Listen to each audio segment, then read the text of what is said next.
Hello，歡迎大家嚟到茶小欣嘅 YouTube channel 紅茶館。咁今日紅茶館咧，我哋請咗一位咧，真好少嘅人做姐姐噶啦。但係咧，我年月都係叫做姐姐嘅。我哋有蟲蟲姐姐，多謝你小欣姐。係啊，我哋太耐啦，我哋好多年啦。我諗我入行已經係知道小欣姐個朵。已經係知道係小欣姐喺度，跟住咧就長輩係非常之尊敬嘅長輩，跟住之後咧我哋就一齊啦，係啊，就一齊咗，我諗都接近40年啦。有你1985年入行，我1980年入行，咁你今年咧就入行40年，所以就開演唱會，係啦，咁我耐過你少少。耐過你5年，係啊，都好犀利啊！你諗下邊度有咁多10年啊？真係嗬。係啊，咁啊，但係你好嘢喎，你同以前冇乜點變喎。哎呀，但有少少嘅，有少少，而家靚咗，而家靚咗。係啊，我真係睇翻啲以前啲相，哇！而家真係咪就係因為俾阿老公逼你減肥，所以咁 fit？原來瘦真係有用㗎，有用。即係瘦係真係好似整咗容咁樣嘅，即係瘦其實冇。絕對冇整容，係啊，真係，因為其實肥咗又係好似整咗容咁樣，即係變咗另外一個樣咁樣。咁你瘦翻咧，我覺得更加多咧，可能係翻以前細個嘅時候嗰個樣，係咁樣咯。隻眼又大咗咧，係因為瘦咗，塊面尖咗，間接咁個樣就好似大咗，你對眼好似大咗。咁啊嗱你就即係大家都其實今日咧，因為我仔喺New York 嘅，係佢話今晚你訪問邊個啊？係咁我就介紹你俾佢啦。佢話佢話佢點樣樣㗎？我話 something very interesting， 即係好咩嘅？話譬如話佢比佢嘅丈夫咧係大8至9歲咁啊。9歲冇錯，係啦，好老實㗎佢。咁我仔就話啦。佢話人哋會你咁樣問人哋會唔會好尷尬㗎？哦，公開的秘密啦。我話唔會，咁話你見到佢個樣。同你見到佢丈夫個樣，你會覺得係佢丈夫大過佢，大過我90年，大過你90年，唔係大過我9歲。係啦，咁啊，你講下你同阿張度嚇，即係老公嗰個相識嘅過程，點解會過到電咧？我知你一齊就拍係拍戲，血味冷係嘛？冇錯，喺上海嗰陣時，我啱啱亦都係一個比較動盪嘅時刻，咁就其實我覺得我去邊度，只要離開香港。我都會覺得可能咧就冇咁窒息，即係嗰陣時嘅我嘅心態咁樣，咁啊係有點而好難令到我生存得到啊！即係唔好講嗰啲係咩原因啦，咁但係總之就係有咁樣嘅心路歷程啦。咁啊06年嘅時候咧，就好多時候咧就喺新加坡又做嘢，咁咧喺大陸亦都有工作，咁咧嗰陣係做咗雪狼門嚟咧，同阿學友啱啱就有一個咁樣動盪嘅時刻咧，咁啊 Florence 啦，即係陳淑芬女士陳太啦，咁佢咧就話雪狼湖而家走國語版嘅走埠咁樣，咁啊你嚟幫手啦，凌玉鳳嘅呢個角色，我冇問題，我就即刻去咗，咁嗰陣時就係走中國大陸嘅，咁啊係啦，就巡唱噶啦。咁啊，中間雖然有翻香港嘅機會，但係咧，陳太都話咧，你唔好翻嚟啦，你都係喺酒店嗰度自己可以療愈一下咁樣，或者有個獨處嘅時間。咁其實嗰段時間我都有揾你嘅，如果你記得嘅話，我都係除咗即係心理醫生都有你嘅喺度嘅。咁啊，你都會同我講咧，就話你可以咧多啲講自己嘅感受，多啲講到自己咧係順晒啦，好似冇嘢咁，好似冇嘢咁，唔會喊，唔會嬲，冇錯，又唔會激動，係就即係講到冇咗嗰種怨嗰種唔開心咧，咁就已經係即係療愈咗，係療愈咗㗎啦。咁但係真係唔係幾次咯，係原來係以年計咯，因為一講就會喊，一講就會喊，甚至乎係封閉咗自己都唔喊。即係 sorry 唔係唔講得啊，即係講唔到出嚟啦，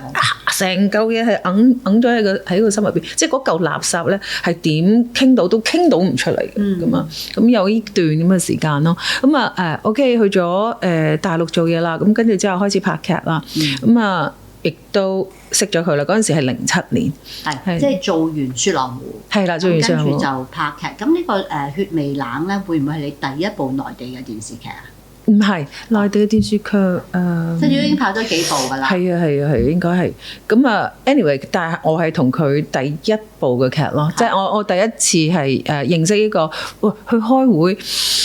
點解會大麥超嘅？晚黑嚟嘅喎，咁樣跟住咧，佢亦都有對我睇唔順眼嘅，即係你話第一次開會就遲到咁樣啫。你好少嘅喎，係好少。今晚咁，你淨做咗成7-8個字到。好少，因為人生路不熟啊嘛，人生路不熟又唔即係啱啱落機，我哋係啱啱落機，跟住之後又少少遲咁啊。着到成個傻炮咁啊，粉紅色咁啊！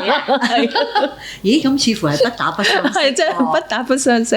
係嗰陣時係初真係有好多要同佢磨合嘅地方，唔係因為情侶嘅關係，係因為演員對手戲嘅關係，有好多要同佢磨合。咁啊，佢啲對白，佢啲正宗普通話。正宗北京話嗰啲咧，張同學，你可唔可以說慢一點？可唔可以說慢一點？我真係聽得唔係好明嘅喎。跟住同埋就有好多嘅要改氣氛啦，咁樣，所以真係不打不相識咯。但係慢慢發覺呢個係一個暖男嚟嘅，即係佢係真係好照顧佢，同埋咧佢哋係比較豪爽啊。佢哋豪爽啊！東北人啊，係啊，東北人就比較豪爽，即係有啲咩，佢即係要照顧女同事，即係如果喺香港嘅話，可能會有啲避忌啊，即係唔好太親密啊。唔係㗎，佢見到我真係冇衫咧，即刻除佢自己嗰個嘅羽絨咧，就即刻搭落我度，即係咁我就初我就會覺得，哎呦都好溫暖喎呢個人，咁但係都冇愛意嘅。咁但係會唔會佢對個個都係咁啊？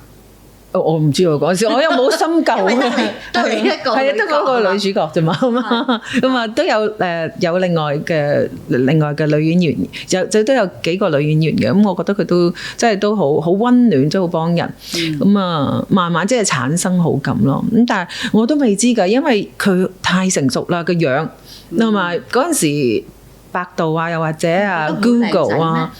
真係冇覺得帥哥，係咪覺得帥哥？因為即係覺得係即係有眼耳口鼻咯，咁啊高啦1.8米咁樣，真係冇啊！因為我香港合作嘅都係男神嚟噶嘛，個個都帥哥嚟㗎嘛，古天樂係啊，個個都男神嚟，即係都見慣啊！真係係咯，咁啊佢就我以為佢係大我好多，咁啊。應該會大我幾年啦，起碼都咁啊！佢講嘢好成熟嘅，係咯，跟住之後咧，傾偈嘅時候先知，哦79㗎，你原來1979㗎，我1970啊嘛，咁啊就哎呀唔好啦，我自己都照顧唔好自己。如果你係一個小弟弟嘅話，仲要我照顧，哎呀 cannot 啦咁樣，咁佢話閂門啦，係啊，跟住佢話咁你唔試過你點知啫咁樣。咁啊，佢就有好多嘅 planning， 佢真係有 planning 出嚟。同你講晒。係啊，佢有講晒，慢慢咁啊，一步一步咁啊，同埋佢又作低嗰啲嘅 notes 啊，寫譬如我而家譬如有100蚊咁樣，咁我100蚊點可以變200蚊，200蚊點300蚊咁樣，佢有理財基金啊咁樣，咁開始咧就鑽研呢方面嘅，因為佢都知我可能係經濟上高，即係唔係咁聰明嘅人咁樣。OK，咁佢俾你睇佢嗰個全盤計劃係咩咧？即係關於你。其實佢冇俾我睇㗎，因為佢係屬於咧比較即係好靜靜雞會做好多 planning 嘅人，咁佢亦都唔會打鑼打鼓，又或者係開空頭支票。但係要俾信心俾你㗎。係俾我睇，唔係俾我唔覺意咁樣睇到。係啊，我見到佢寫嗰個 note 啫，唔係，見佢寫個 note 啊，咁啊跟住之後，呢個咪即係計理財計劃咯，咁啊跟住我就問佢呢個係，跟住哎呀。唔啊，俾你睇到咁我覺得大約係咁啦，希望係咁啦，咁樣即係解釋。我以為係有個計劃，即係我哋結婚，結婚之後又點樣，跟住又點樣，即係佢有結婚即係結婚計劃咧，佢就諗住喺我40歲之前就可以完成結婚咁樣。係咁佢會覺得即係喺女人啊咁樣，咁我哋喺40歲之前，咁你唔會覺得好冇安全感咯。咁就係啦。結果你哋就係一行咗咁多年啦，係啦，一齊咁多年，差唔多20年啦都。係，但係即係個文化差異好大噶嘛。嗱，首先就係你個普通話點解會咁好咧？係之前定之後已經係咁好嘅咧？冇錯，我喺大學嗰度都有學波波摩課。咁啊，你記唔記得港台有個暢談普通話？我都有做主持人啊。嗱，我就識個主持，我會係介紹俾你識。OK，你就係喺嗰度就即係喺香港，咁你都幾有遠見喎。即係嗰陣時冇乜人有個諗法要學普通話嘅喎。我唔知啊，反正有多門語言，我覺得係 OK 嘅。咁我而家就算同我兒生女啦，我都係希望佢多學幾個語言。咁佢而家又識日文又識Spanish， 咁我覺得真係好啦，即係多幾門語言其實係。但係文化背景又唔同咁啊，真係要夾嘅。係咁有咩係最大嘅conflict，即係個矛盾最大喺邊度咧？即係會唔會係一啲等我諗下試下。過時過節啊！過時過節呢啲咧，我發覺都唔係一個大問題，因為我比較容易同人相處嘅，即係我同朋友相處都比較 easy going 嘅人。咁啊，更何況嗰個你都諗住係過世㗎啦，係咪啊？咁即係有啲咩我都好傾嘅，都會好傾嘅。咁只要唔好太大脾氣，唔好抌嘢咁樣咧，我好驚。冇係嘛？冇，即係你只要係一個正常嘅，即係正常人可以傾到偈嘅，可以譬如有摩擦啦，咁都係好好地同我傾嘅，係文明地解決嗰件事。係啦，咁呢啲我就覺得，因為好驚，譬如突然之間多咗一個咁嘅高大威猛嘅人喺度，驚佢有暴力傾向嗰啲噶嘛，係咪啊？咁同埋阿張度嗰啲即係拳腳功夫幾耍得噶嘛？係啊，因為好驚嘅，呢啲真係即刻要遠離㗎。咁啊 OK 嘅，佢係一個講道理嘅人，佢似一個律師，好似似一個律師。兩個人有啲咩事，好似兩個律師就坐咗喺度咧。你呢樣就唔啱啦，係咪？可唔可以改啊？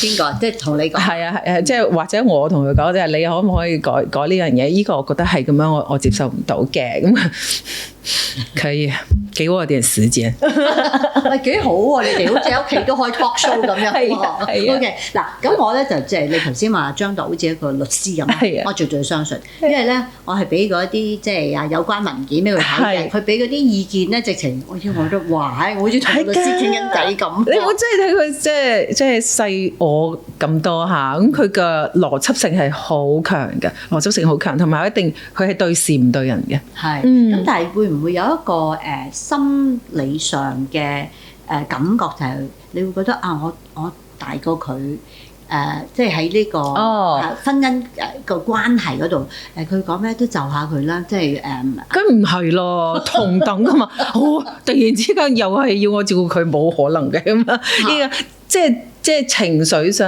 啊，呢個情感上我哋係平等噶，咁啊，同埋我哋係兩夫婦，咁啊當然啦，我哋角色係可以隨時改變嘅，即係我哋既係夫婦，亦都係好似咧，即係姐弟，亦都好似咧兄妹，咁亦都好似師生，咁佢會有叻嘅地方，我肯定就係好崇拜，亦都要想去學習噶嘛，咁但係基本上我哋係公平，我冇太多諗法，反而呢啲諗法咧係前期未結婚之前，反而就係會有。有冇掙扎咧？未結婚之前確實係會有嘅，即係我問清楚佢究竟係你要諗清楚啊！嗱，我哋年紀大㗎啦嚇，即係我哋可能唔會有小朋友啊，即係點啊咁樣。咁你有選擇嘅時候，我覺得你可以 go ahead。咁啊，同埋我都會係有我自己選擇，即係講好先。係。咁啊，講好咗之後啦，係啦。咁啊，講好咗之後結咗婚啦，咁唔使理咯，因為你已經係。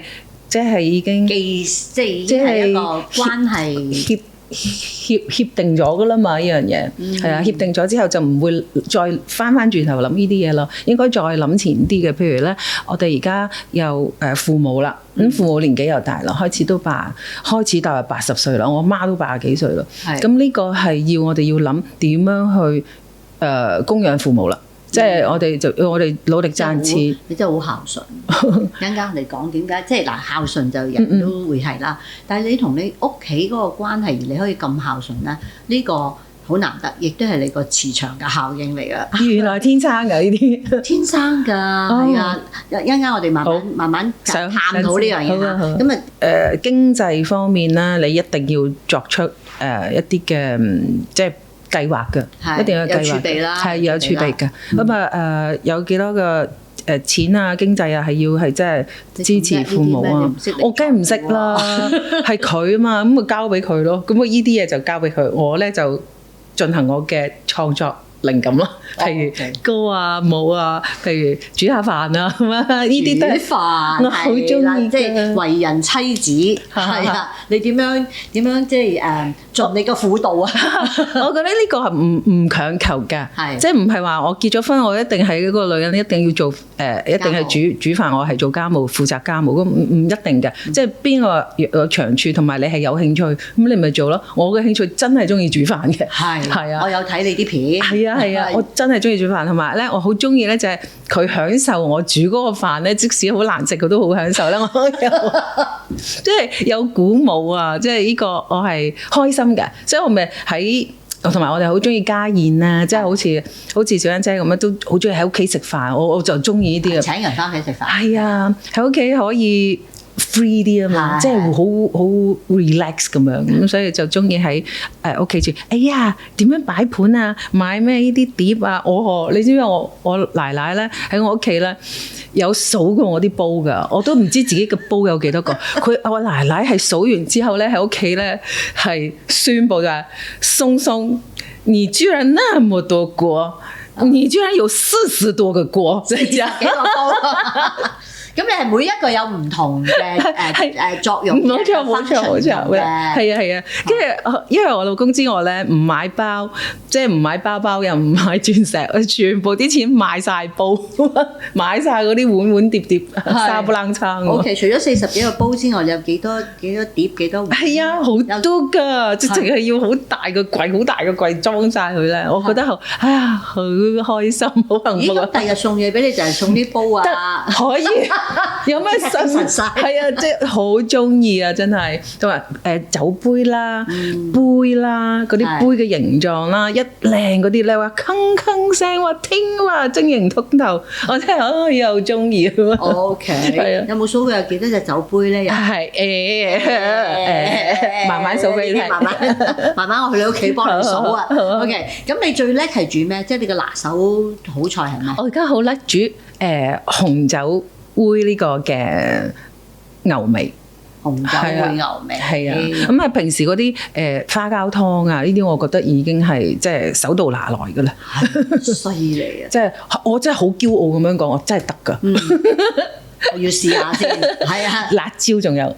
整辣椒醬，整辣椒醬、XO 醬嗰啲啊，係啊，得㗎，好易整㗎咋，即係blend 晒佢，同埋咧，你記唔記得？我仲問阿 Ben 哥哥點樣整，因為食完嗰個嘅茶葉熏雞啦，我覺得哇好香啊，跟住即刻咧問你哋攞嗰個嘅 recipe 咯，係就已經搞掂咗啦，又試下係 OK，我發覺嗰個咧真係好費所有嘅生鐵鑊啊！嗰個真係要有個另外一個生鐵鑊去做嘅。你做完之後嗰個鑊真係用唔到㗎啦。係，但我遲啲一陣間先嚇，教呢個洗鑊嘅方法。嚇，咁可以用得翻嘅。好啊，兩個女人用油洗鑊係咪啊？即刻講啦。用梳打粉。梳打粉加可樂。OK。嚇。可樂真係都可以通渠嘅，其實可以係㗎，得㗎嚇，即係飲嘅時候自己小心啲啦。OK 明白。咁有條方嘅，係啊，遲啲俾你。好，我驚我講漏咗。係，如果你跟咗就唔係幾好啦。所以啱啱就有一個好準確嘅配方。好啊，同大家分享，喺我從記廚房嗰度都同大家分享。係啊，好笑啊！你講洗鑊同洗煲嚇，咁你同奶奶嘅相處之道係點咧？即係啲婆媳關係。我覺得佢唔好改變，我亦都唔使改變。其實應該要做嘅呢個，要做一個潤滑劑嗰個係應該係佢嘅仔，即係我老公。係咁啊，中間嗰個佢係冇錯啦。係啊，如果佢唔做嘅話咧，你就真係咧由得我哋去去相處咧，可能真係講都講唔掂，因為本身文化嘅唔一樣啦。佢慣咗，譬如佢慣咗一把刀就可以做晒所有嘢嘅，一把刀斬菜斬肉切水果，所以啲橙可能都會有蒜頭味嘅，咁啊，但係我就要一定要分嘅，麵包有麵包刀，水果刀，切肉刀，咁啊跟住湯魚刀咯，係啊。咁佢就即係我奶奶可能就會係覺得，哎呀，為什麼那麼矯情啊？咁啊跟住唔該唔係啦，我都唔想即係個蘋果有蒜頭味噶嘛。咁但係呢啲嘢我都會直接講嘅，其實我都會直接講。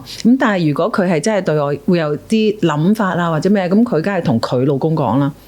同佢個仔講，唔係佢個老公，係啊，即係我老爺啦，係啊，我老爺啦會同佢老爺，咁啊老爺都會即係可能就會同佢個仔講啦。咁個仔咧可能要傳達翻俾我聽，咁我就原來可能我呢度咧會傷害到佢嘅心咁樣，咁即係佢就唔會係鬧我，即係譬如我老公咧，即係唔會埋怨我啊，令到佢媽媽傷心啊，即係咁樣。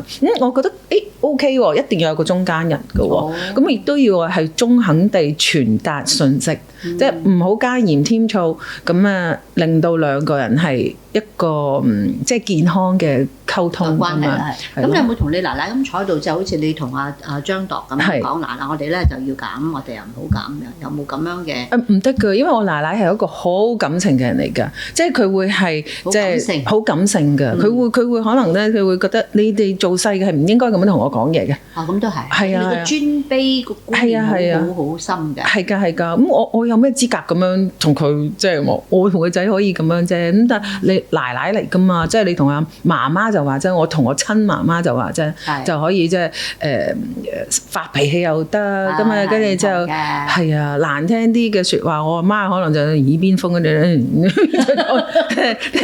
唔鬼睬我。咁你叫你奶奶做咩？姥姥啊，係咪叫姥姥啊？你哋？係嘛？定叫媽媽？媽媽，都係叫媽媽。係。但我見阿奶奶好好過，同你哋一齊做 show 嘅喎。拍嗰啲短劇嘅喎，好笑喎。係㗎，佢其實係一個表演能力非常之強嘅一個。但係佢又唔係演員嚟嘅。佢唔係演員，係佢好中意，但係佢好中意演戲，好中意朗誦。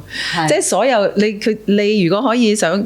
佢跳廣場舞佢都得㗎，總之係你叫佢跳舞，佢隨時就會表演俾你㗎。跟住佢亦都會苦練一字馬咧，就會係表演俾你。即係佢係好一個一字馬，呢個我真係超服佢。80歲喎，超服。點解咧？佢其實由50幾歲開始咧，佢已經係好冇錯。佢嗰陣時係拉唔到一字馬㗎。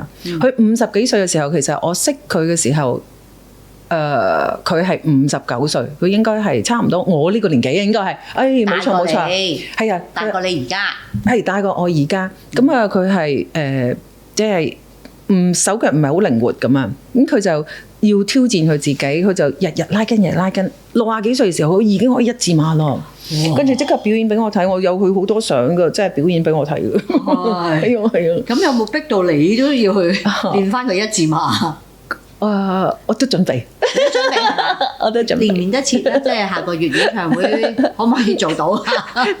等我60歲演唱會嘅時候啊。OK 得，有時間。好，由今日開始。唔會錯。OK， 好啦，咁你結婚，我就知你冇擺酒冇儀式嘅，係嚇。咁就係因為你覺得等等先睇真啲先，係嘛？係啊，佢好笑㗎，佢話即係佢講笑咁樣講啦，佢話。睇下20年之後仲係咪佢啊嘛？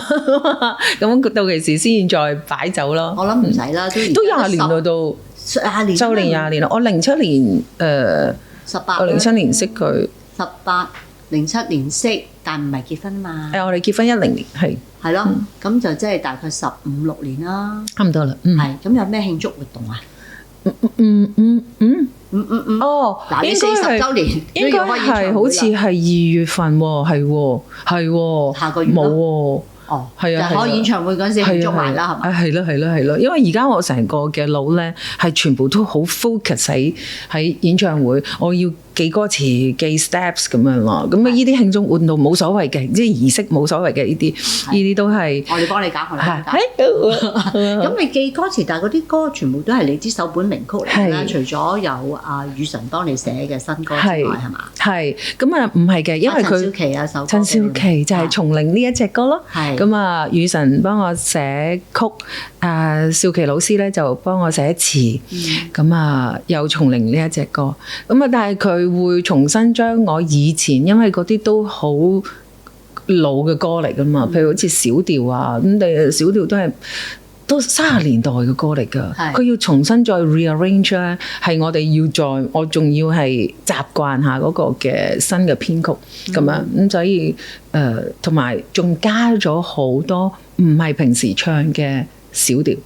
係，所以會有驚喜嘅。咁啊，再重新再編排嘅時候咧，你咪又當新歌練咯。OK。咁你係點解會揾到雨神同你一齊做呢一個40週年嘅演唱會咧？你應該係唔識佢喎。我唔識佢㗎。係咯。我因為嗰陣時我大部分時間係喺內地做嘢啊嘛，咁就冇留意到中3，即係中年好聲音咁樣啦，冇留意到啦。咁啊。陳淑芬姐姐就即係陳太，佢好中意佢，咁就話我哋如果做呢個演唱會，介紹個男仔俾你識，好 talented 㗎，佢可以咧係重新再編曲啊咁樣啊，同埋佢自己又識彈又識唱又識做個演唱會嘅，其實都咁啊好啦，介紹喺香港嘅時候咁啊就見面啦，咁啊見面就係點啊？一見如故，一見如故，又係姓張。咦係喎，同姓張嘅好有緣分，好有緣分啦，又係姓張。但係我哋見面嘅時候都唔係講工作嘅，一見面，哎呀〜邊度肉骨茶好食啊？因為係喎，佢係馬來西亞人。係啊。OK。邊度骨茶好食啊？垃圾邊度好食啊？咁其實佢同你有啲接近嘅，因為你係印尼華僑㗎嘛。咁佢就係即係馬來西亞嗰邊，即係大家都喺呢個業界。都係我哋啲東南亞人㗎嘛。咁就係就由食開始，就講到合作啦。咁合作咗。我哋差唔多識咗，我哋識咗年幾啦。我哋識咗年幾唔係幾個月啦，因為嗰陣時講嘅時候已經係舊年嘅事嚟㗎。即係佢雨神啱啱攞咗中3個獎，咁你哋就已經開始呢一個合作嘅關係啦。係啊，咁你覺得佢點咧？即係除咗啲音樂天分之外，佢好快就俾咗個 demo 我啦。佢俾咗個 demo 係就係松伶呢一隻歌。咁初聽嘅時候咧，我都未有咩感覺嘅，未注入靈魂啊嘛，因為咁啊，跟住之後陳太話我哋寫詞嗰度好唔好揾少琪啊咁樣，我梗係好啦，因為少琪我同佢好熟噶，鄰居嚟噶，即係喺北京度，直情係打對角門咧，係我知道佢幾時翻嚟，佢又知道我幾時煮飯咁樣咧，係啊，跟住之後又去黐下飯啊咁樣嘅嚇，咁啊佢其實已經知我嘅故事嘅，佢亦都知我一個嘅人生嘅一啲嘅，佢係知道嘅嚇，咁但係咧佢就話我都想再深入啲同你再傾，咁啊你就當我阿哥或者咩啊，或者當我係一個心理醫生又得，咁樣跟住之後咧你就放喺懷抱講啦，咁樣咁就好啊，我同佢講。咁啊講咗成個鐘頭電話嘅，講咗1個鐘頭電話噶啦，已經係講到唔得啦，我唔可以再同你講落去啦，不如就咁先啦，好唔好？拜拜。點解咧？會啦係嘛？唔係啊，係即係勾起好多嘢，因為其實以前啲嘢其實開心同唔開心都係過咗去，你係有好多嘅紗布其實係已經冚晒噶啦嘛，你再揭起紗布再講嘅時候做乜嘢啊咁樣，跟住係啊，真係講到又哽咽咁樣啦，咁啊跟住就收線啦。但係咧，平復咗一陣，再 send message 俾佢先，叮叮噔噔，叮叮噔噔，每條 message 60秒咁樣咧。佢話我再聽你嗰幾廿條 message，再聽到1個鐘，知唔知啊？咦，咁佢唔識得有個 function 可以將佢變做字嗰個喎，咁就唔使聽得咁辛苦。可能佢有咧，佢話得啦，你可以唔使再講噶啦，我已經知道點，因為佢真係佢今次真係咧用晒真氣去寫啊，用晒真氣去寫。佢個詞，就算佢寫完呢個詞俾佢老婆睇 Natalie， 佢老婆都好感動，都喊咁樣，即係好感動，即係眼淚盈眶咯。咁啊我都要用咗差唔多成個月時間咧去消化，令到我自己即係好似再講故事咁，令到自己喊完同埋唱到唔會喊。Yes， 唱到唔會喊為止。咁啊都要成1個月2個月之後咧，我先至可以入 studio 咯。因為一入 studio 每個鐘頭計錢㗎嘛。係啊，就嚟真㗎啦。係啊，咁我都要即係咁啊啱啱好咧嗰段時間我發燒。唔知點解呢個發燒係可以發燒1個禮拜咧，都唔好嗰隻。你知唔知點解？點解咧？壓力咯。無啦啦自己，其實依個係隱形嘅壓力啊！係啊，你話冇啊？我唔覺得。係啊，我唔覺得啊。咁你梗係唔覺得啦，因為你個生命數有個8啊嘛，8係可以承受壓力，但係嗰種壓力唔係講俾人聽有啲壓力，係你自己入咗去啊！我有個8字喺度嘅。係啊，唔係即係嗱，我哋講個8字唔係。係。唔係嗰啲算命嗰啲8字，係講數字。數字 numbers 有個8係壓力數嚟㗎嘛。即係其實我係可以抗壓嘅。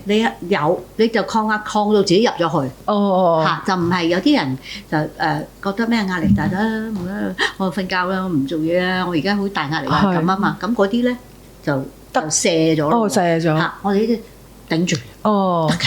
咁所以你會發燒發咗1個禮拜。真係發燒發咗1個禮拜，亦都會影響我嗰個聲帶。咁但係正呢個聲帶咧，就錄咗叢鈴呢一隻歌咧，係好貼切，有啲沙沙地。係啊。咁但係呢首叢鈴係你話要創作啊，定係邊個有呢一個想法咧？陳太佢就覺得，如果我哋呢個演唱會，我哋要有個主題，咁呢個主題就係我哋唔使有咁多好花巧嘅 theme 或花巧嘅名，就陳叢鈴演唱會得啦。而叢鈴呢個本來我哋係從零開始啊，或者係咩？其實之前都用過咁啊。叢鈴，不如直情係你個名啦，咁樣就叢鈴。係，所以首歌嘅名都係叢鈴。係。咁你個鈴字其實有改過嘅，即係之前係年齡嘅齡嚟㗎嘛。咁點解會改咗企人邊呢個即係伶人嘅伶咧？劉家昌老師改嘅，係佢覺得可能嗰個好複雜嘅嗰個，可能佢唔知係咪又識 numbers 啊。反正我就唔知人哋幫我改就改啦。咁啊，跟住就又 OK 喎，又真係好似係，但係我身份證冇改嘅，仍然都係我嘅年齡嘅齡。我都好中意啊，因為呢個爸爸改㗎嘛。係啊，陳叢鈴咁啊，叢鈴學秀係咪叢鈴學秀啊？係。咁啊，跟住之後。年齡嘅齡我都覺得型嘅真係，咁啊但係而家用慣咗呢個嘅伶人嘅伶咁啊，係咯，簽名都方便啲，係咪同埋即係藝名咁同音已經係 OK 啦，係。咁你喺即係入去內地開始喺內地發展，點解會走到去內地？因為嗰陣時都好前嘅喎，如果你撳咗入去嗰陣時，唔係好多 artist 會入去內地度發展嘅喎。唔係就係頭先一開始嘅時候我講啦，就係嗰段期間係想換環境啊嘛，咁好勇敢咯！你一個女仔係啊，喺大陸即係喺內地冇人冇物，咁就走咗去。咁都有中間人嘅，即係譬如幫你係安排工作啊咁樣，都有幾個即係話以前有幫手嘅朋友啊，即係譬如 agent 啊咁樣個安排，咁跟住之後就喺嗰度就真係落地生根。係咁，可能好多即係而家喺度聽緊嘅朋友啦，佢唔係好明你嗰陣時點解咁苦咧？咁佢個苦係咩咧？就佢冇晒朋友。冇晒錢，即係直情就係咁樣。我哋叫做咩？一個人隻身嚇，咁咧就係啦，又正身係啦，就去咗內地嗰度嚇，一個女仔係咁就。冇乜朋友，只有個中間人咁樣發展啦。係啦，跟住之後你咪重新再建立一個圈子咯，即係可能重新再認識朋友啊咁樣。咁當其時其實有好大個 struggle，咁啊好掙扎嘅，咁啊真係會係病咗，係一個病態嚟嘅。譬如唔想識朋友啦，因為我都唔係一個唔敢啊，唔敢啦，好防備啦，咁啊，同埋好陌生嘅環境，你慢慢又再次收起自己咁樣，咁但係都係需要經過嘅。如果我唔將自己即係破碎，可能重建唔起。不過嗰陣時我會覺得可能離開又或者轉個新環境，係會係好好多。咁啊，因為嗰陣時你有讀神學㗎嘛，係咁嗰個嘅會幫唔幫到你咧？即係幫到我。其實嗰陣時我會睇好多書，咁啊從書嗰度我會係會繼續去揾答案咯。當然啦，如果呢本書揾唔到答案嘅話，咁咪再換另外一本啦。咁但係都會揾到答案。所以嗰陣時成個書架係全部都係比我讀書嘅時候仲更加多書。係，等於你日日宅喺屋企就睇書啦。咁啊，甚至乎宅到咧係連頭髮都冇剪。頭髮長到去到 pat 度，有一日去即係鏡都冇㗎屋企，即係都唔想見自己嘅人，係啊，唔想見人㗎。咁啊，除咗係真係化妝咁啊，真係盡量好冷氣好堅強咁樣咧，就要去做嘢。咁啊，工作嘅時候咪就係頂住，好頂住咁樣咯。咁但係一收工係全部係收埋自己。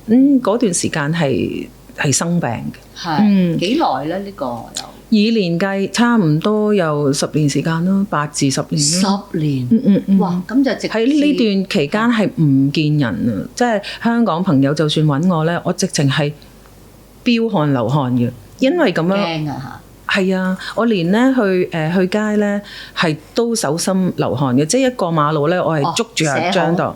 係啊，已經寫紅都好緊要，即係你唔係而家你見到個我，即係你而家見到我嘅，所以你要咧分享下你嘅經驗，因為即係唔開心啊，人生低谷，咁人人都經過嘅，會㗎嚇。咁係有咩方法行翻出嚟咧？嗱，普通人就已經唔容易啦，尤其是蟲蟲係一個 artist 啊，即係一個藝人啦。咁你仲要有出邊嘅好多，譬如傳媒啊，嚇外界嘅眼光啊，即係你嗰個嘅承受嘅嘢更多啊。咁你都可以行出嚟，所以你可以同大家即係講下你嗱，譬如睇書啦，除咗睇，我係睇書啦，食藥啦，咁啊，但係你後尾你係放棄食藥嘅，抑鬱。係啊，咁啊，跟住你係要放棄，你要放棄食藥嘅，因為你真係好可能有少少遲鈍啊。咁樣，我有少少遲鈍或者口齒不清嘅咁樣，咁我呢個我就放棄咗啦。後尾我係，我就意志啦，係真係用意志啦。同埋張度好好，佢真係俾咗一個好自由嘅空間俾我。係佢其實唔明嘅，佢都唔知我有病，即係佢俾你癲，係啊，講得係咪？係啊，佢俾我，你自己發揮啦。係啊，佢又唔會管住你，你要減，你要減，你要減。嚇，佢亦都話咁就即係我有一個好安全嘅地方係俾我，除咗去街。即係我腳係唔可以踏出門口，一踏出去咧我就覺得好似就嚟冧啦，好 shaky 啊，出邊好似震緊咁樣，過馬路都唔得，即係隨時飆汗，隨時嗰啲汗。偏偏你要做嘅嘢就要對住人喎。冇錯，嚇，係啊。但係你工作你就克服到啦。工作我係即係去到工作環境你就可以得啦。唔係叫得啊，你係 push 自己得啊！即係我其實唔得嘅，即係都會係驚，即係都會係心跳咁樣，心跳加速咁樣。話嗰個傷害性都好大，10年喎。係啊，咁但係好好啊，可以行翻出嚟㗎啦。嗰陣時啊，張度就俾好多自由俾你啦，即係當你嘅情緒未曾翻去而家咁好咁嚇，即係咁高能量嘅時候啦。而家你嚟翻一個咁高能量嘅時候咧，佢管你咯喎，塞到翻啲，冷靜，即係嘛？係啊，即係唔好咁害怕，係，因為而家你完全係唔同晒一個人啦，係啊，譬如好多嘅朋友聚會啊、party 啊，係都會見到你，係啊係積極參與，係啊，即係而家嘅能量咪翻嚟咯，個能量。咁你第一你唔好放棄自己先啦。第二有一句説話咧係真係幫到我。如果真係需要呢句説話嘅話，大家真係可以抄低落嚟。係上天係唔會俾你一個難關係，你係過唔去嘅，你係過唔到嘅。係即係佢係雖然俾設咗啲難關，但係個難關可能係你自己自尋或者係你真係呢個唔好嘅境遇，有冇可能係你自己做咗個因果咁樣？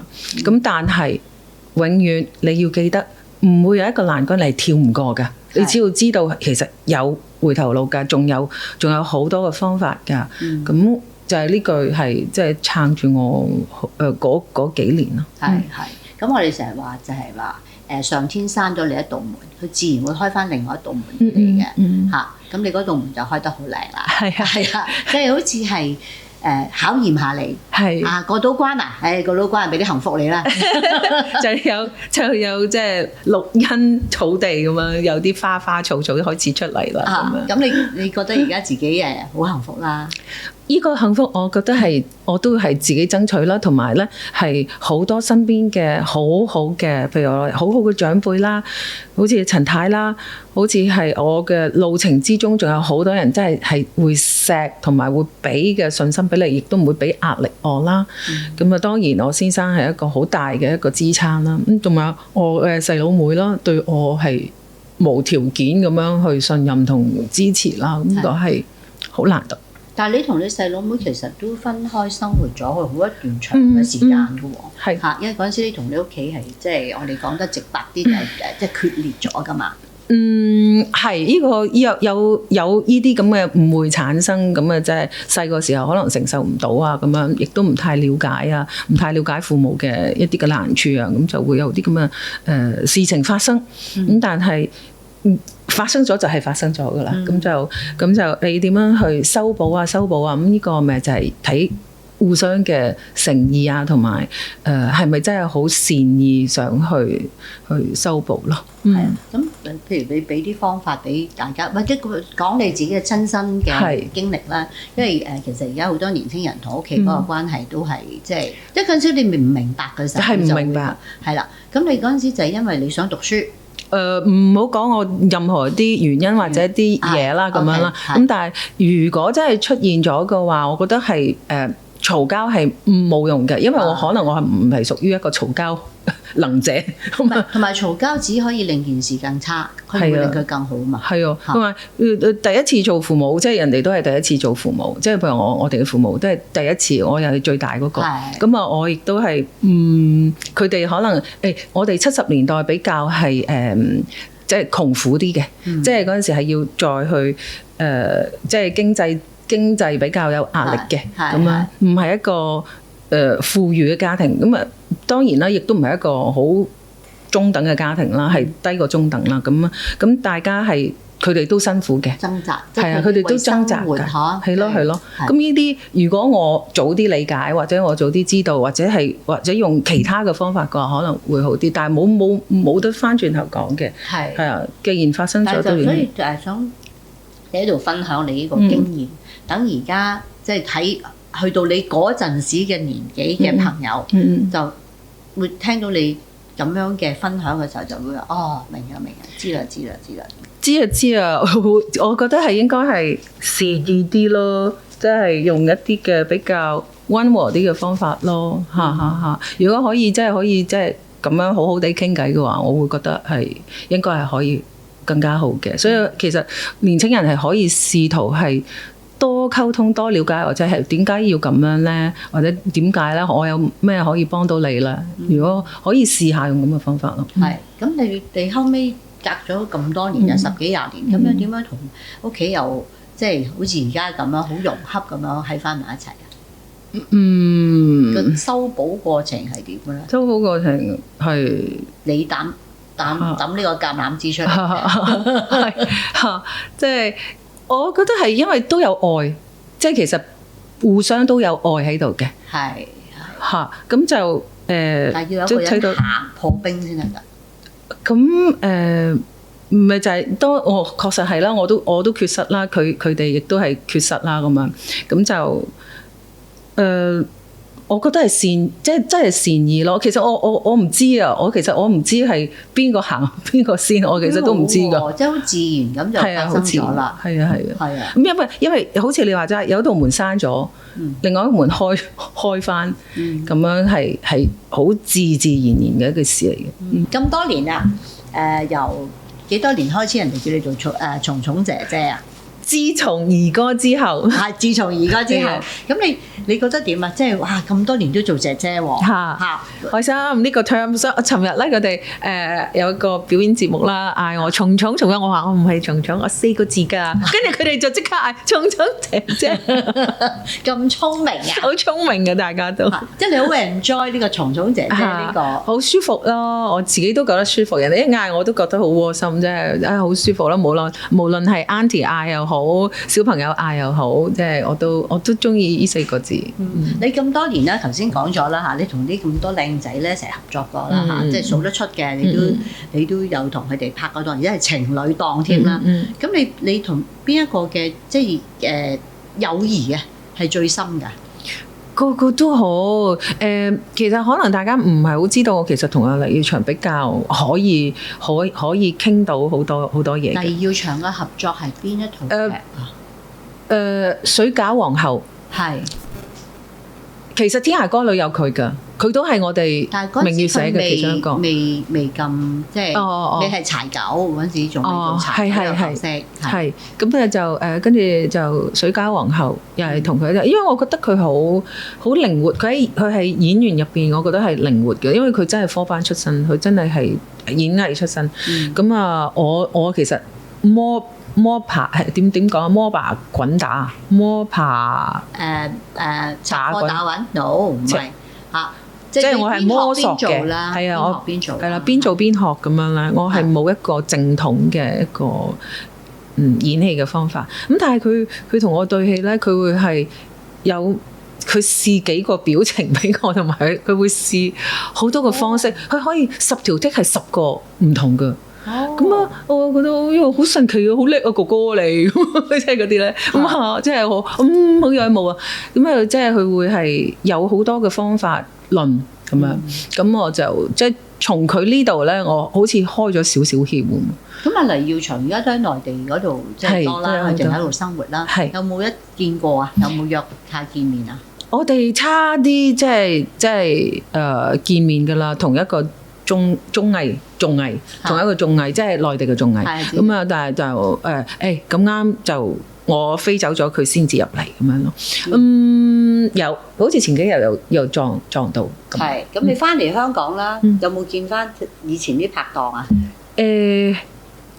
我成日見到係陳秦嘅。冇。嗰日其實我其實咧，雖然話成日翻嚟，但係我都係飛嚟去，都係飛嚟去。係咁我記得有一次我揾你咧，嗰輪係你要跟住老公張鐸去拍戲嘅。係嚇，咁我同你講電話嘅，咁你就話，因為嗰陣時我諗你都未曾喺嗰個即係你嗰個困局嗰度走出嚟啦。咁你就話係啊。總唔知我老公去邊，我就要去邊㗎啦。我要照顧佢嘅起居飲食。係啊，我覺得哇，即係好似變咗另外一個人咧，淨把聲都唔係而家。嗱，而家就好輕鬆啊，好開心。你嗰陣時係即係仲好 timid 咁樣嘅。係啊，即係係即係係咯，我要跟住佢㗎。佢去邊我去邊㗎啦，我要照顧佢起居飲食啊。嚇，即係你有一我唔記得咗。我記得嗰次你係好似係去咗唔知即係東北嗰啲即係遠啲嘅地方。大連啊，又或者係可能係即係係啊張鐸要拍戲，你咧就做根德夫人。係嚇，嗰陣時好覺得咁樣係，我覺得好安全。即係可能我就好似你話齋，我未喺嗰個困局走出嚟啦嘛。咁有佢嘅地方，我覺得係安全嘅咁樣咯。咁你就去做阿四啦。係啦，做阿四咁啊，同埋我又中意做，因為我樂意去做煮飯嗰個，我係樂意，我又中意收拾。唔知收拾咧，我係收拾嘢咧、執嘢咧，我係覺得好治愈㗎。執嘢過程之中，你好叻收納。係啊，我好叻收納㗎。我跟住之後，咦，見到咁亂，跟住之後咧，買咩盒好？買咩盒好咧？即係喺呢個過程，我覺得好似我已經跳出咗我嘅煩惱咁樣，但係我就係諗收拾呢個煩惱啊，另外一樣嘢。咁所以嗰個成個過程，我會覺得治愈，即係跳咗出嚟。係咁，所以呢個亦都可能係我幫咗自己咯。等你2月開完演唱會咧，我要去幫你執屋係咪啊？唔該你。我好中意執屋㗎。當有人唔執屋，我會覺得即係我就皺眉頭。咁你係咪好有一個程序㗎？即係係㗎，即係高智矮強迫症咁，跟住之後咧係要擺到整整齊齊咁樣。咁張度係咪咁嘅咧？佢而家係。佢而家唔敢掂廚房㗎，佢話佢一入廚房我緊張，佢話佢一入廚房我緊張，我好驚喐咗你啲嘢，跟住俾你鬧。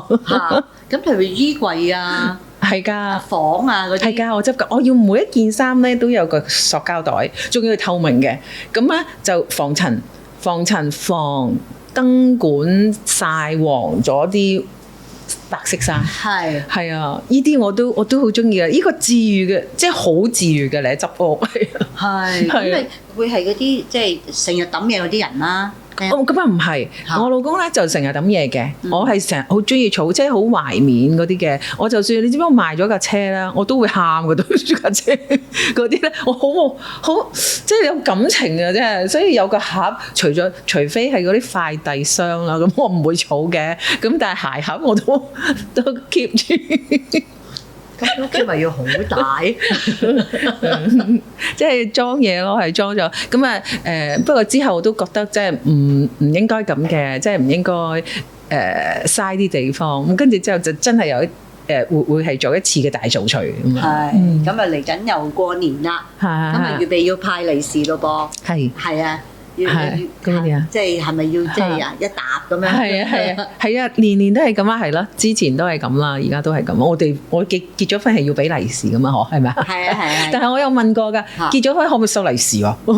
可以。係咯。我咪要俾利是你。係啊。即係我要俾利是你。係啊，你要嚟拜年咯。但係好在你就忙緊演唱會，因為你嘅演唱會係2月尾28，係啦，2月28， 2月尾，係嗰陣時都係初12，係嗰陣時都係12，未過元宵，喺台嗰度鬥利是咯。嗱，又俾一條橋俾你啦，你記住有一套係鬥利是衫，話俾阿陳華國聽啊，你個服裝咧，唔該你呢套鬥利是衫出嚟。冇錯。係啊，因為嗰陣時左鄰右里係咁噶嘛，係啊，阿妹話好發㗎，即係可能仲好過歌酬係咪啊？哎呀，同可以大家咧即係傾下偈，真係好啦。收納即真的好治愈，還有半夜的烘焙，哇！半夜的烘焙厲害，你啊嘛，我唔識㗎，我烘焙，因為我唔食甜嘢，唔多食蛋糕咁樣咯，包嗰啲咯。不過我就中意燒雞。係 barbecue， 即係好中意即係空氣炸鍋嗰啲嘅燒烤啊咁樣，又或者用焗爐啊咁啊燒個雞啊咁樣，哇好食啊！OK，嗰啲為食樣已經出晒嚟，但係你而家唔可以食噃。我照食嘢㗎，係啊，我照食嘢㗎。我而家新陳代謝可能快咗，咁所以咧係。經常性咧，突然之間，個胃好想食嘢啊，咁樣咁就。而家有冇想食嘢啊？食飽出嚟嘅。哦，OK 嘅。嗱，你咧就因為演唱會啦，就瘦咗20 kilo 喎。20 kilo 係講緊。等我計下先嚇。73。唔係，冇咁多。73 kilo 去到而家55 kilo，冇20。10零啫。10幾咯，18咯，係18。18咪成30磅咯。係咯，如果係。你有試過咁肥咩？有，小欣姐你都見過我啦，即係圓碌碌好可愛㗎，其實。我知道，但係我同你第一次食飯，你已經係6點後唔食飯㗎咯喎。可能嗰陣時已經開始。4點鐘嚟我屋企話食晚飯，我話。我靠！邊個會4點食飯？下午茶係嘛？你記唔記得我寫？記得。哇，係咪下午茶？No， 真係㗎，因為瞓覺之前最好4個鐘頭唔好食嘢啊嘛。咁我又瞓得早，咁我如果食完飯已經9點幾啦，我真係驚唔消化咁樣。咁啊咁好食嘅，梗係唔好嘥啦。我梗係想盡量盡興食啦。咁但係你話係阿張度逼你減肥㗎嘛？佢咧之前咧就好建議我咧係要養好自己身體，因為我都經過身體唔好嘅時間，咁精神唔好嘅狀態，又有身體又依度病嗰度病，咁佢覺得你應該係要透過運動咧係令到自己強健翻咁啊，以後就要係自己靠自己㗎啦，我哋兩個，我照顧你，你照顧我咁樣㗎啦。好老夫老妻咁樣講嘢。係㗎，佢話你照顧我照顧你啊，所以咧即係唔好俾對方負擔，即係好似因為我老爺奶奶係好健康㗎，你諗下我同你講佢50幾歲，佢開始已經練一字馬拉筋，佢咧仲要係而家呢個年紀都接近八歲，佢哋咧係。每一日佢哋會落去游1個鐘頭水㗎，日啊游1個鐘頭水㗎。咁當然喺北京係好彩係暖水池室內咁樣。咁佢哋真係好 insist 嘅佢哋。咁啊，同埋食完飯，可能老爺佢又係點樣講啊？有糖尿啊咁樣啊。食完飯一定要係行1個鐘。係行1個鐘。哇！好自律啊！好自律㗎，佢哋，所以佢個仔咪咁自律咯。佢個仔係直情係好似將軍咁樣軍訓，日日都佢都所以想軍訓我咯。但係我又係一個自由的靈魂喎，咁就好難即係將呢個紙鷂咧即係捉翻落嚟咁樣。所以佢會有好多嘅方法咧，係令到我會去健身室，咁咧就揾教練啦。咁佢個教練亦都係啦，即係希望我 OK。咁但係原來咧係冇嘢係靠親身經歷，係即係痛定思痛，係自己自發性咁去做。就係22年，我好記得嗰個日子。22年10月嗰陣時，我喺西雙版納。3年前咯。係啊，我喺西雙版納係即係拍戲，話咧就係7日咧就搞掂㗎啦。你個係叫邊水往事，你7日就可以搞掂㗎啦，咁就可以飛翻去㗎啦。一落機即刻封城。哎呀！嗰陣時 Covid 係啊，跟住即刻佢7日變咗無限期，唔可能70日咧，真係。哎呀，真係2個幾月啦。係啊，真係㗎。咁成個月就喺嗰度點算啊？同埋我哋係唔可以去隔離村都唔得㗎，即係一定要喺嗰個，你就喺 resort 嗰度就喺嗰度。咁啊，好彩係 resort，我都可以去 gym room。咁但係你眼望我眼，得個助理，同埋嗰度西雙版納啊嘛，好靚㗎嘛，天氣又好，又有孔雀。我就日日睇孔雀啊！我會癲喎！我同孔雀都可以傾到偈啦，已經。跟住唔得，幾時開屏？係啦，佢幾時開屏我都係咁。跟住之後咧，唔得啦，陳松伶，你真係要揾嘢做啊！揾嘢，你唔可以即係冇喺度，就係我一個同埋我個助手。咁啊！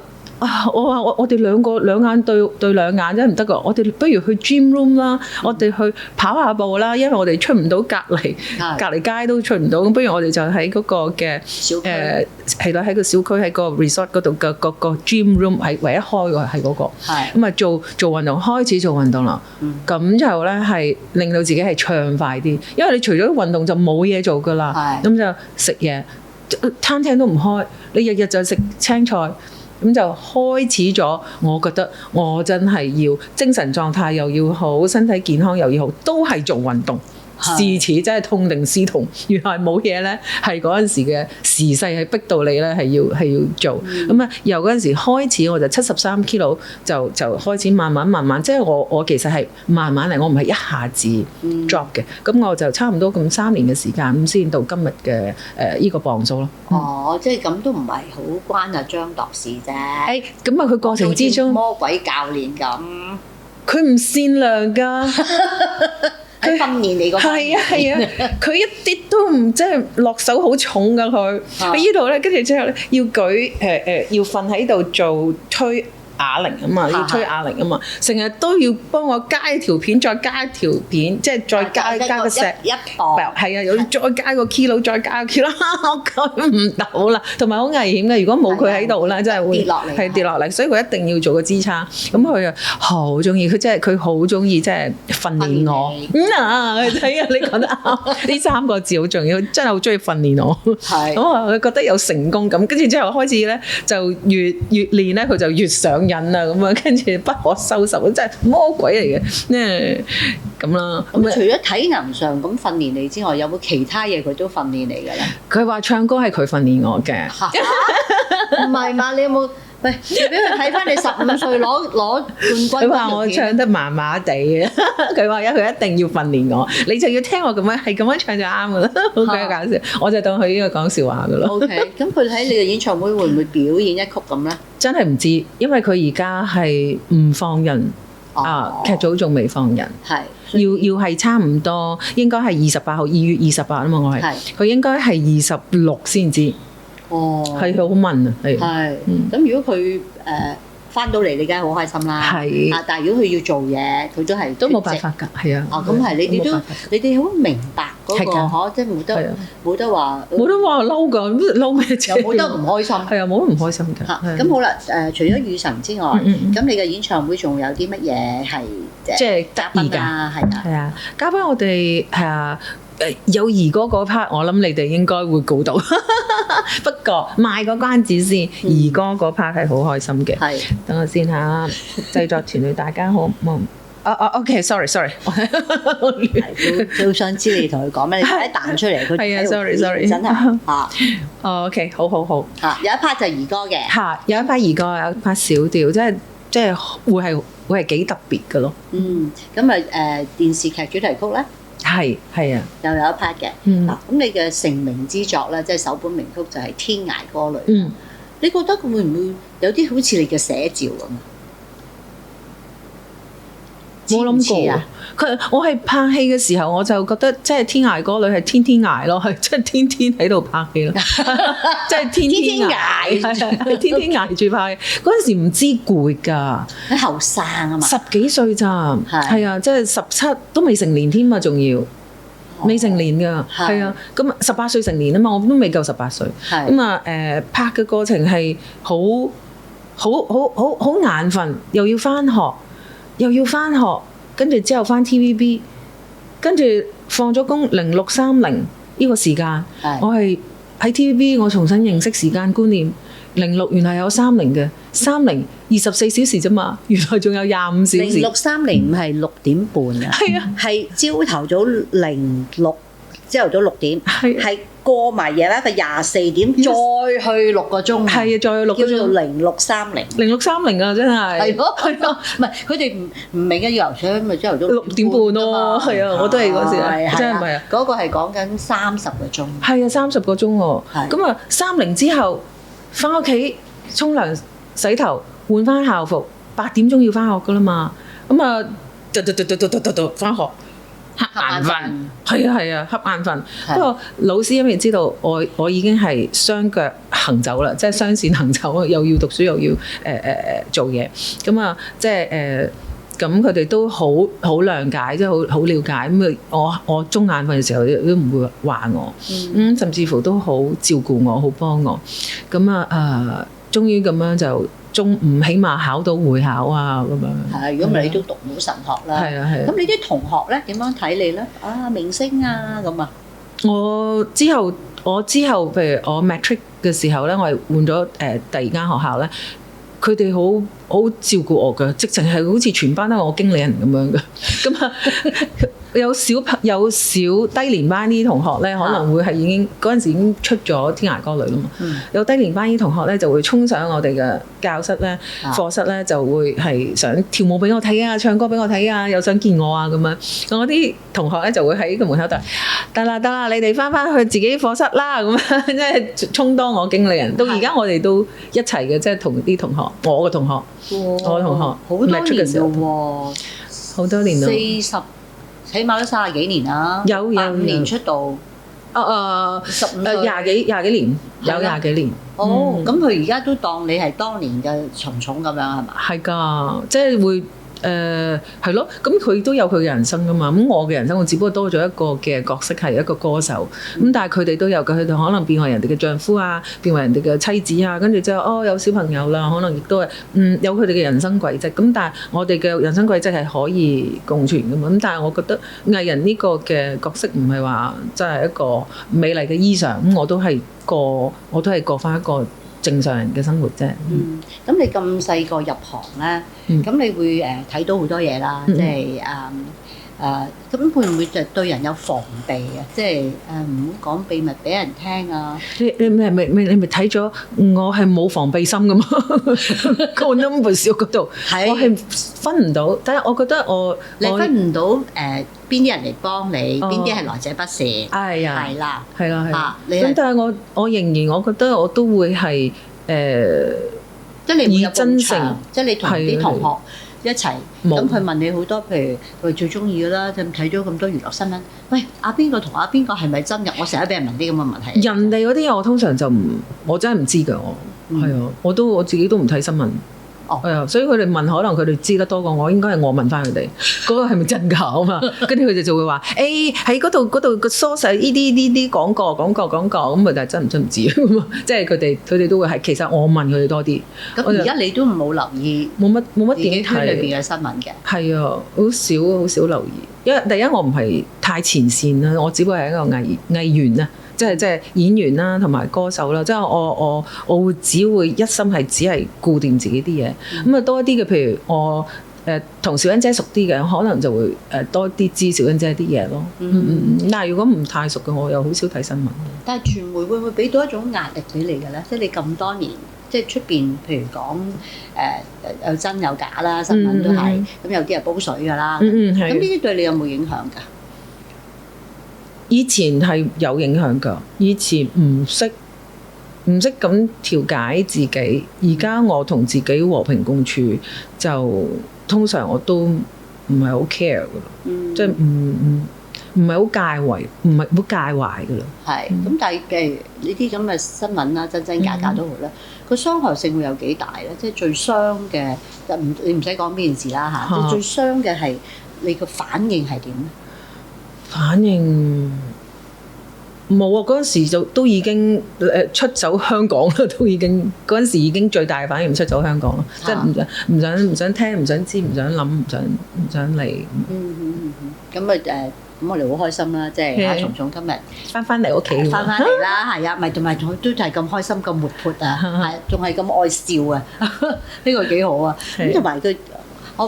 頭先我講到你同你奶奶個婆媳關係啦，你哋唔知啊，阿松松咧係會同佢個奶奶打麻雀㗎，係啊，係咩過時過節啊？過時過節咧就其實係我老爺中意打，咁我哋啱啱又湊夠4個腳喎，我老公。我哋兩公婆，佢哋兩公婆，咁啱啱好4個腳啦。咁啊，過時過節係可以過好多日㗎嘛，尤其是過年啊。哦，尤其是過年，大家喺埋一齊。係啊，逢係過年你就要翻去陪老爺奶奶。我哋開始嘅時候咧，係1年喺香港，1年喺北京，1年香港，1年北京咁樣啦。即係1年係陪老爺奶奶，1年係陪我屋企人咁樣。佢好好嘅，或者咧係老爺奶奶都過嚟同我屋企人過咁樣。咁都融洽喎，融洽好好㗎。即係南北和呢個真係叫南北和。係啊，南北和嚟㗎。咁啊佢哋打嘅麻雀係東北麻雀嚟㗎，哈爾濱麻雀嚟㗎。幾多隻啊？好好玩嘅，係冇花。大家諗下先嚇，冇花，冇東南西北發白。哦，係冇。但係有紅中，有紅中留翻紅中喺度，紅中頂腰九。哦，係啊，咁咪少咗好多隻牌咯，144隻，少咗幾多隻？好似一冧係14隻牌咁樣咯。嚇！每人一冧14隻牌咯，推出係得14棟牌。係啊，14個係啊，冧牌嘅時候係14隻牌咯，咁樣好似係。但係我知你唔識打麻雀㗎。係啊，細個唔識㗎，係啊。後尾覺得即係都幾好啊，練下手，練下腦咁樣。同埋陪下老爺奶奶咁樣玩下都好好。你知我奶奶係天下無敵煮呢個嘅餃子啊！佢係真係做得好好食嘅，我其實係託我老公嘅福，因為我老公中意食餃子，所以我食到佢自己搓皮咁樣。係啊，自己搓皮啊，自己研啊，自己醒嗰個叫醒嗰嚿粉團啊咁樣啊。係我哋叫刀啦嚇。係個刀啊，咁啊跟住之後咧就自己去研皮啊咁樣，跟住自己做個餡啊，哇咩餡？佢做好多嘅食餃子嘅，好多有興趣。係啊，呢個嘅韭菜豬肉啦又有啦，芹菜又有啦，芹菜啊或者有素㗎啦，咁啊都有。佢最中意佢個仔最中意食三鮮咁樣蝦啊咁樣，我有好多整好多大蝦嘅餃子啊。咁啊佢個仔會俾好多嘅意見佢嘅，即係佢唔會聽佢老公意見嘅，佢淨係聽佢仔意見嘅。佢仔嘅意見啫。因為你嘅老公打頭係綠啊嘛，好奄尖嘅。係啊，唔係係好有要求。Sorry，張特你係好有要求，叔佢有要求嘅。完美主義者。佢 OK 嘅，你講佢咩佢都 OK 嘅。咁話出去做得好好食嘅，好好食嘅餃子，皮薄餡靚，皮仲要好大嚿，都唔係包嚟㗎啦，都已經做到。咁啊，即係我好中意食我即係奶奶整嘅餃子啦。咁另外就係其實我奶奶都係燉腳嘅咋，佢都唔多玩。即係打牌嘅，係啊，係老爺中意啊，咁我哋就可以有啲嘅，即係4個人嘅，同埋可以傾下偈啊咁樣咧。OK，咁啊張度食餃子要食幾多隻咧？佢食一盤嘅，一盤係幾多隻？一盤可能20隻咁樣咧，佢可以食到好多。哦，咁好少啫。佢都有身材管理嘅佢。有啊，張度好 fit 㗎。咁你有冇擔心啊？即係咁靚仔嘅老公。我唔擔心啊！喂，佢嘅 numbers 係咪好專一㗎？呢個慢慢話，係啊，照計都係嘅，睇唔到嘅，因為佢一個咁有要求嘅人咧，嚇，即係我先襯得起佢咁啊之類啦，都係咁上下啦，好笑嘅啫。係啊 ，anyway， 即係我覺得互相噶嘛，即係我覺得佢係揾緊一個精神伴侶，即係我都係啦，蘇眉係咯係咯。OK，咁你就已經講咗唔會生細路仔啦，咁即係張度可能未必有要求啦，但係老爺奶奶點咧？佢係㗎，佢哋所以用咗好長嘅時間咧，佢都要即係要心理輔導。佢冇錯，佢哋其實佢哋付出嘅更加多，即係佢哋要係即係接受呢個事實，都過咗好耐時間，因為佢確實係而家獨子咁樣，咁我哋亦都唔想用其他嘅方式啊咁樣再咁啊。張度亦都好話我真係睇嚟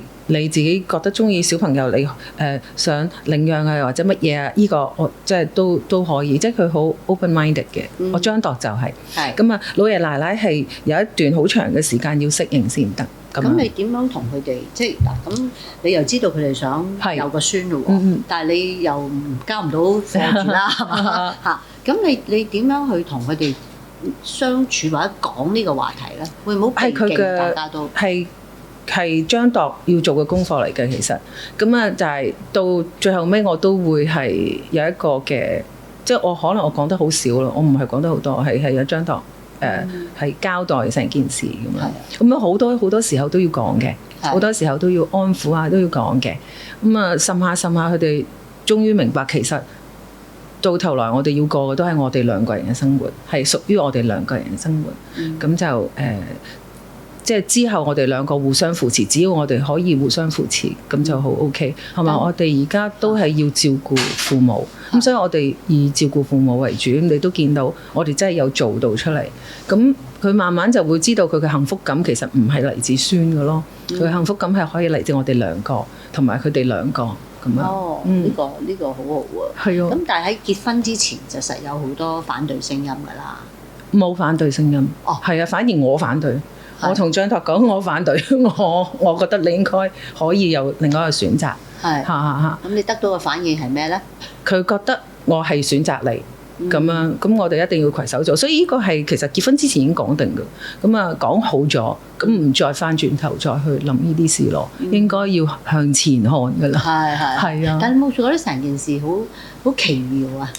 你覺得你嘅人生好奇妙啊？係咪啊？覺得，所有嘢我都覺得係恩賜嚟嘅，無論係高同埋低都係恩賜嚟嘅。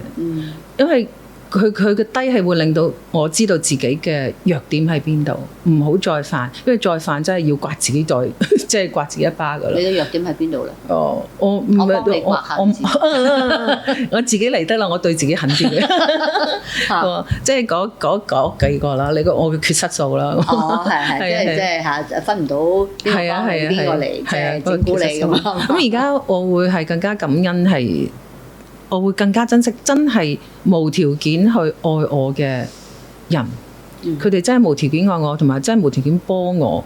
佢得到咩咧？佢都冇得到咩？佢真係真心愛嘅，咁我要同樣有翻呢個回饋，即係俾對方啊咁咯。OK，所以啊，陳太話開演唱會，你就開啦。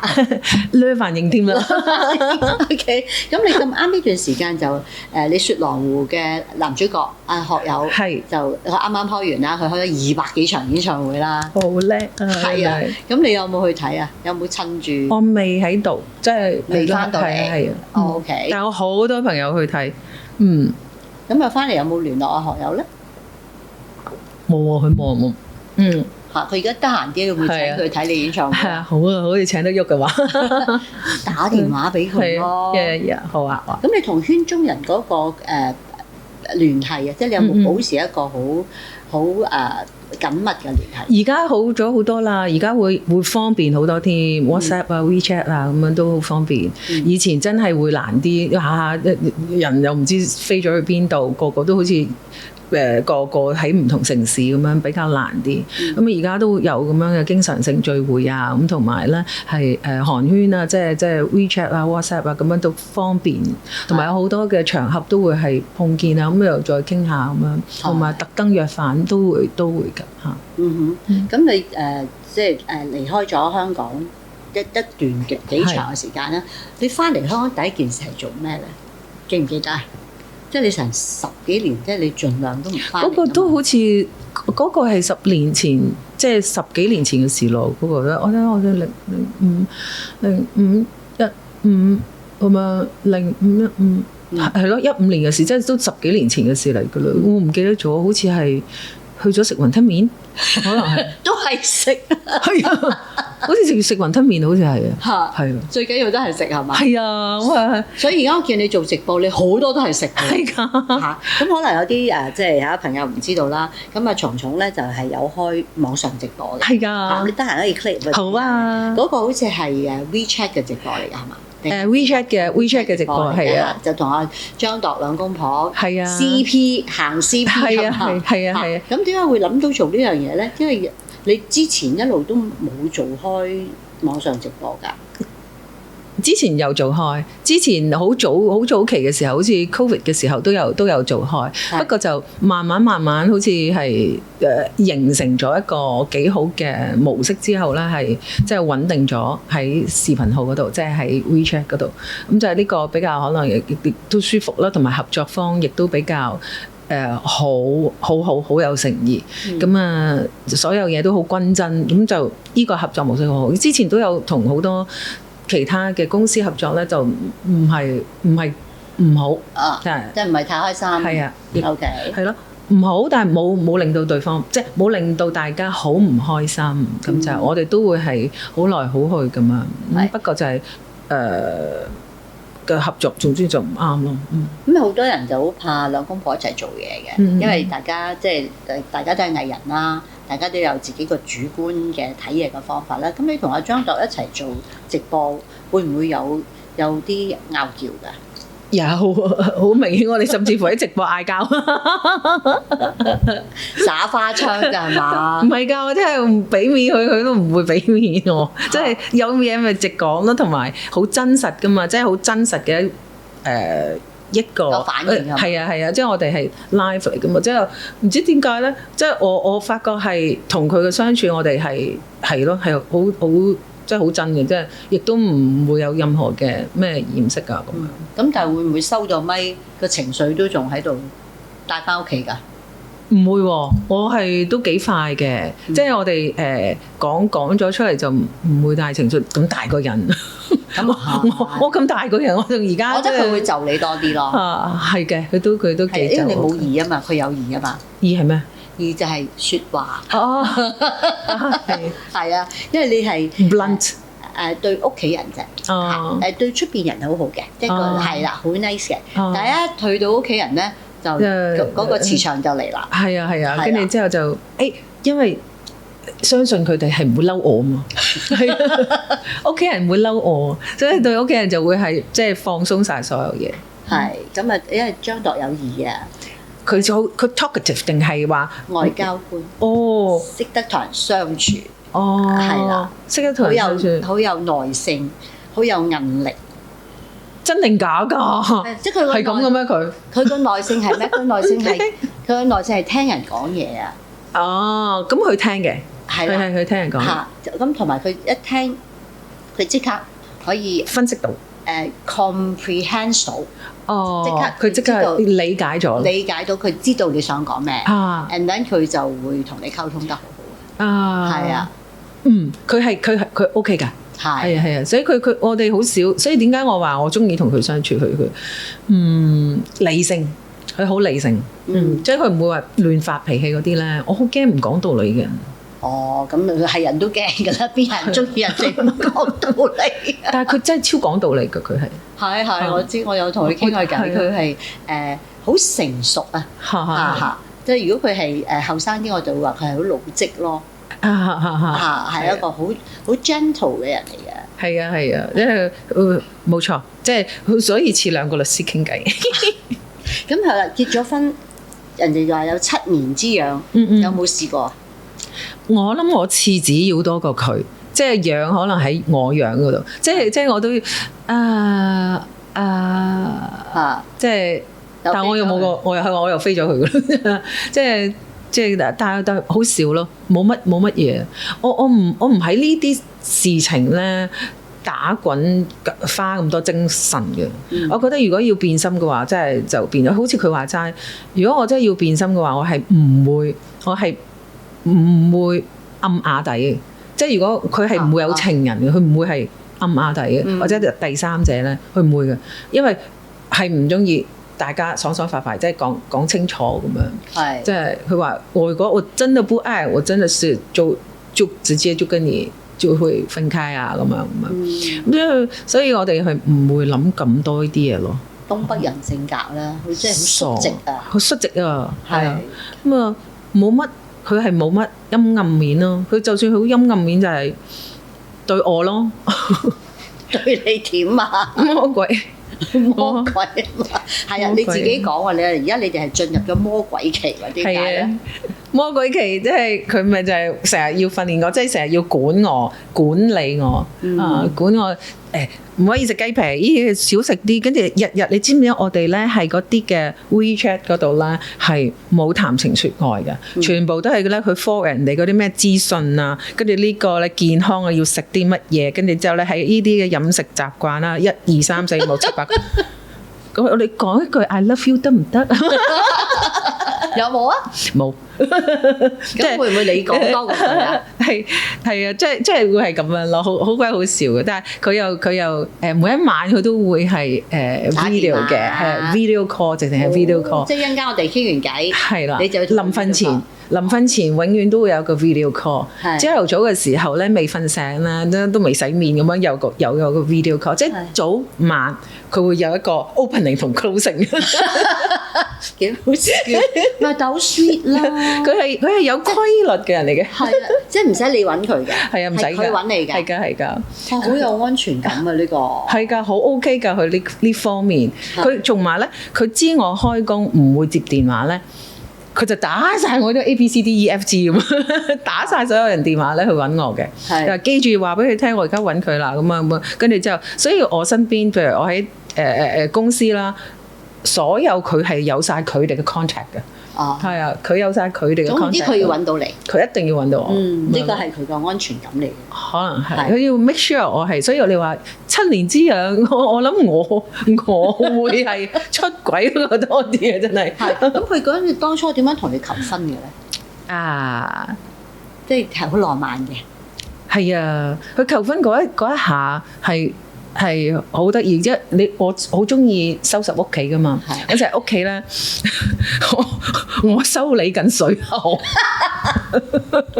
咁咧你水喉都識整？我有工程部叫嘅管理處咁樣叫個工程部上嚟，你幫我搞一搞，同埋我話係呢個問題，應該係呢個問題，即係指揮人啊，我喺度，咁但係好中意收拾啦。咁佢話：呢一日咧，你記住，呢一日咧。我哋要出去食飯，我約咗人食飯，你一定要着好啲咁樣咯。我哋就係去前門13定23，唔記得咗嗰個地方。咁啊，你又去嗰度食飯，跟住咁啊。但係我係拖延症啊嘛，所以你話我行動力咧，我就唔知我行動喺邊度。總之咧，我係工作嗰度咯，執嘢嗰度咯，可能係。咁啊，但收理完已經成成身汗㗎啦，修理完水喉咁啊，跟住就哎呀，佢就到咯喎，佢跟住之後打電話過嚟，換咗衫未啊？咁啊，得，而家即刻換，咁啊。男人行動力係啊，跟住求其就揾咗件衫咁樣就落去，但係我遲到，我已經喺下低嘅停車場等我啦。跟住之後一上車，佢已經黑面，跟住之後咧，唉，又遲到，我話爆水喉啊！我修理緊水喉啊！咁樣，跟住就去到嘅餐廳嗰度。我話你約咗人㗎嘛？係咪啊？點解好似唔見人咁樣嘅咁啊？跟住啊，咁佢就坐咗喺我對面。咁啊，真係一大紮花咁啊！戒指喺入邊，係啊，係啊，幾多袋有冇數啊？冇啊，不過好大咋，大到咧我都。紅玫瑰。不過嗰陣時我都已經係即係知知地啦。係啊，如果咁大紮花就應該係㗎啦啩咁樣。咁佢就求婚咯。係。咁我哋要一齊。係啊，喺個花嗰度。即係有隻戒指喺度。係啦。跟住就話我哋以後就係生活係會改變啊咁樣，佢似係我嘅領導，我老細咁啊。你嘅生活會開始改變㗎啦，跟住我哋就要咩？跟住之後開始開會，真係講緊之後啲議程啊。第一年你該點啊？第二年點啊？好好笑嘅。OK，就係咁樣。成個餐廳啲人都望住你哋啦。係。高級餐廳添啊，真係，但係啦求婚嘛，係啊，佢好有心，即係做咗一個咁樣嘅儀式咯嚇。咁之後我哋就去咗西班牙咁樣去咗玩咯咁啊，就即係當就係度蜜月啦。係啊，OK。咁但係我哋就低調領證啦，領證低調完婚。低調係因為即係大家等20年之後啊嘛。係啊，等20年之後。OK， 而家仲係等20年之後唔使啦，而家仲有5年啦，係咪啊？應該仲有幾年就3年咁樣就20年嘅。差唔多，仲有3年20年。係幾快啊！係啊。咁你啲結婚週年紀念點過嘅咧？以前就空閒啲，咁就會一齊過咁樣。而家今年就2月啦，2月就係應該結婚週年啦，係啊。2月幾多號啊？2月記得啊？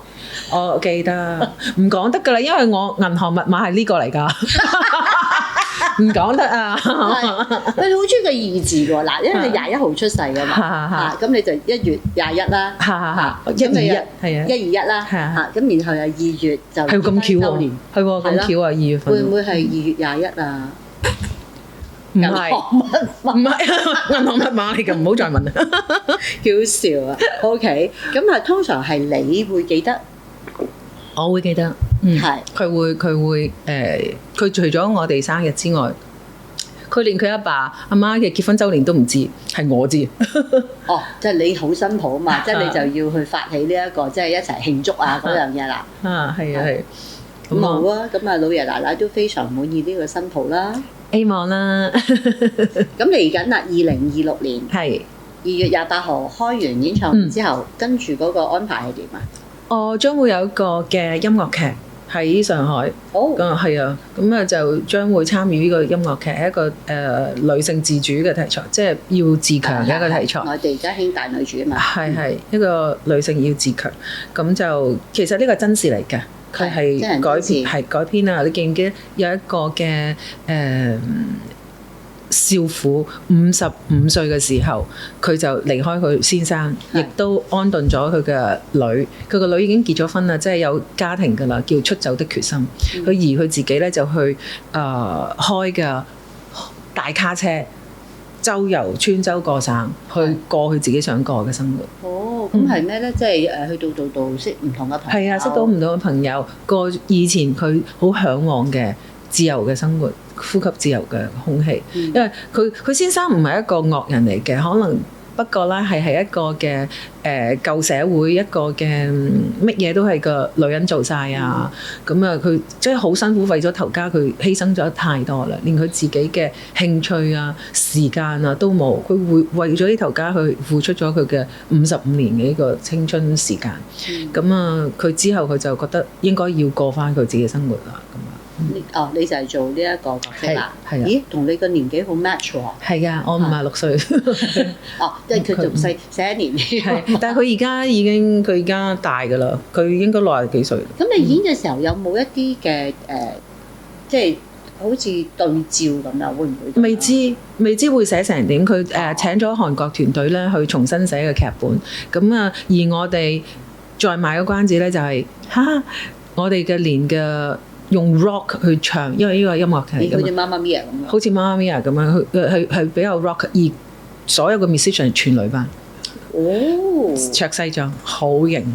係 OK， 咁呢個係會幾時喺上海上演啊？首演會喺4月30號。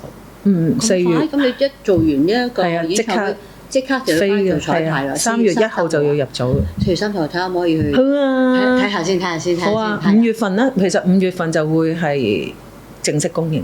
5月份。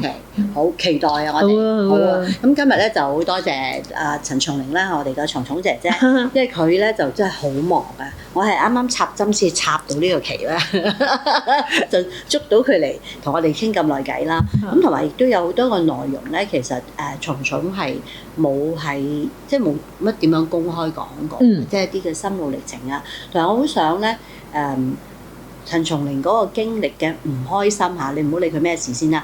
但係佢喺嗰個底嗰度咧，佢上翻嚟，而可以今日咁開心、咁幸福咧，咁呢個嘅正能量嘅信息咧，我諗都可以幫到好多人。希望幫到大家，希望從呢個對話之中咧，係有對自己得着嘅片段，大家就記喺心度啦。咁啊，互相即係我哋互相勉勵啦。其實同樣嘅即係佢哋嘅反饋即係俾我，都係對我嚟講係一個成長，都係一個幫助。所以從佢哋嘅留言，其實我會學咗好多嘢。我會睇評論，我覺得評論咧反而即係原來高手在民間，個個寫到係啊！原來佢哋有陣時嘅哲理咧，係生活嘅哲理咧，係都好俾到我哋啟發啦。咁所以我哋即係我希望啦喺紅茶館呢度咧，係可以俾到一啲嘅養分俾大家，可以有啲信息係你袋住，可以用到嘅，即係喺度拎嘢走嚇，我哋喺度即係送啲正能量出嚟，好冇？係啊，喺度咧就祝阿陳松伶呢一個演唱會馬到功成，係啊，馬到功成。一馬當先 ，yes， 好嘅，多謝，好，咁啊馬上靚晒，係啊，馬上靚晒，馬上加長，最緊要 ，OK， 係啦，多謝小欣姐嚟飲杯，thank you，飲杯，多謝小欣姐，多謝晒咁多位，係，咁啊有啲咩可以喺留言板嗰度，松松會睇嘅 ，OK， 好啊，好 ，thank you，拜拜，拜拜。